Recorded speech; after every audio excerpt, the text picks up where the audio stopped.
Okay, we're back with the next part on the board, on the modular board here. We've been going back and forth with different design ideas of, do we want to do a river and the whole stepping out process and stuff like that, and part of what we came back with is, or do we want to do a trench system? And so as we're looking at this is again the bottom side of it, and we decided we're going to try actually doing a trench system with this, and we can make it a little more modular and give it a little more kind of random feel and stuff. So what we did and what we're going to do is went and got some insulation foam, the typical Home Depot stuff. This is 1.5 inch thick foam, and unfortunately the stuff we can get in California has a backing material on it. This piece has been peeled here, so but as you can see, one side has a silver side and the other side has it's actually a plastic piece that's been printed on.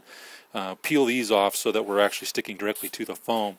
The idea hopefully behind there is by peeling that off we're going to get a better bond instead of just bonding with that stuff, because the glue holding those membranes down peels off really easy. So now granted, it's like these things have to hold a lot of weight, but if you do push on it or it twists and stuff like that and it begins to pop apart, then you're pretty much hosed. So the idea being, if it's going to tear loose of the foam, it's going to be pretty significant. So all that I did though to kind of get this rough profile is I took my cutout that I have here that's kind of like a template, and then I simply laid it on the piece of foam, carved out so I have my rough kind of what would be considered then the inside edge and the outside edge, and these pieces then will essentially just fit in like this right now. And I've got an overlap, so if you see here, there's then an overlap, and that overlap then we'll just trim out with a hot wire foam cutter, and that way we'll get a nice, relatively straight profile. Now we don't have to be perfectly straight here, because let's be honest, we're doing a trench system, and these guys weren't, from a combat standpoint, these aren't civil engineers going out there with plumb bobs and stuff like that, trying to make everything look nice and pretty. So the idea isn't for it to be straight, is to actually have a little bit more of a random nature. The nice part though then with the foam cutter on these edges is it makes it relatively, seals the popcorn style foam, and then what we'll do is just take some, probably some drywall compound and maybe mixed with some plaster to give it a little bit more texture, that kind of stuff, smear it along that, and that'll then make the walls, and then we'll cover it over with things, pieces of wood, toothpicks, popsicle sticks and such not, so that will then make the different texture to the walls and such. So, but what we are then going to do to attach the whole thing is, obviously with foam you can't sit there and use nails or anything like that, which would have been nice. We're actually just going to glue it. We're not going to use wood glue because personally I don't think it's going to be strong enough. So what I went ahead and got was some Loctite power grip here, and what I'm going to do is put the camera down here, and I'm going to just obviously apply a nice bead of glue along here, spread it out with a putty knife so it's all nice and flat. Same thing here, do it on butter on both sides of these things, lay that sucker down, put some weight on it, and let it dry.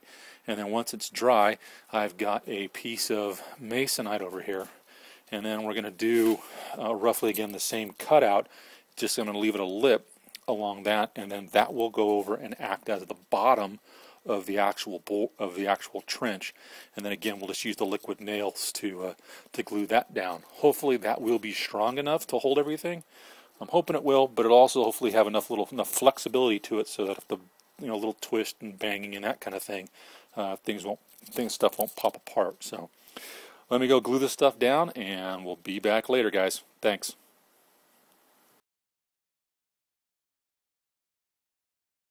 Okay, back here with them. What I've done is taken a piece of hardboard, and I took the cutout that I had from when I cut the top out, and then I've just roughly traced a line around here. There's this first line when I had it measured, because what I realized is this is the actual outside edge of the board, but this hardboard is going to stop on the inside, so I needed to move this down so that this actually lined up, because if not, then everything was going to be off.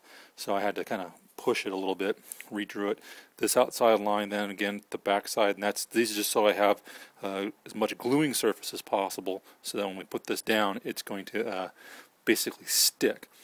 Now this is masonite, and so one of the things that masonite, if you guys have seen a clipboard or stuff, one side of the clipboard usually is smooth, and then the other side is, if you can kind of see, is rough and textured.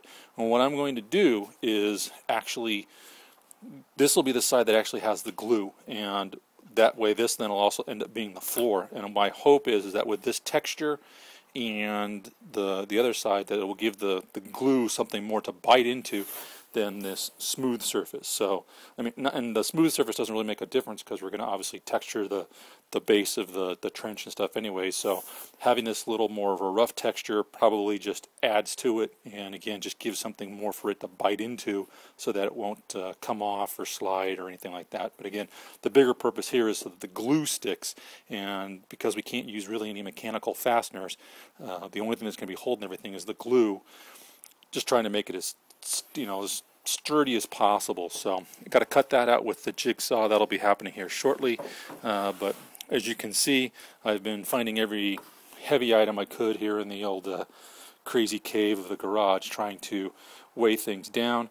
It's got a basic cure time of about 15 minutes, and it's been on there for about that. So taking all this stuff off, and what we should then be able to see is slight gaps from where I can then get the hot wire foam cutter in here and actually start trimming things out. So that's it all stuck down, and then what we can then do is get the hot wire foam cutter in here, move that last piece, and what you'll then see is, again, kind of that profile in there that we can then start cutting the foam, and just use this as the running point, and then just run this all the way down and basically trim that out, and that will give us the trench. So that's going to be the next portion of this, is to get the hot wire foam cutter, which is behind me here, and then start cutting that out,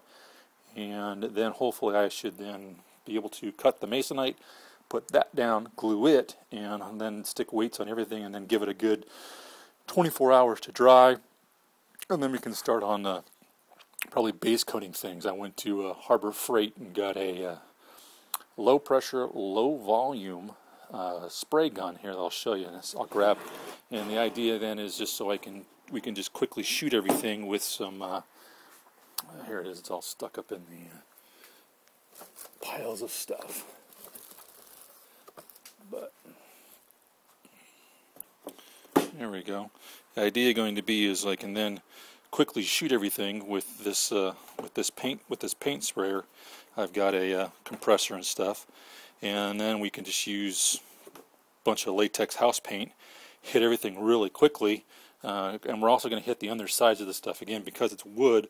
I want to try to get paint coverage on everything, so that, because it's going to sit in the garage, and moisture and things like that hopefully will help prevent it from warping, make it last a little longer, smoother to handle, cut down, you know, chips, dings, possibly splinters and that stuff. So paint will be, there'll be at least one, probably two coats sprayed with this, everything as a base coat, and then we'll start doing the next layer of terrain and textures and stuff to it. But that'll then act as the base coat, and then we'll start the next portion. As you can see, there's already been runs to the dollar stores for sand and stuff. We've got like 2 or 3 bottles of these things for sand, for some texture, and then I've got a whole bag worth of other things, the sawdust, extra pieces of foam from the cutting. I think there's bottles of rocks and stuff like that, airsoft pellets, may even use those for something, not sure. So be back in a little bit here as I come back, and we'll, like I said, we'll start the cutout of the foam and see if we can get that to a semi-decent lip.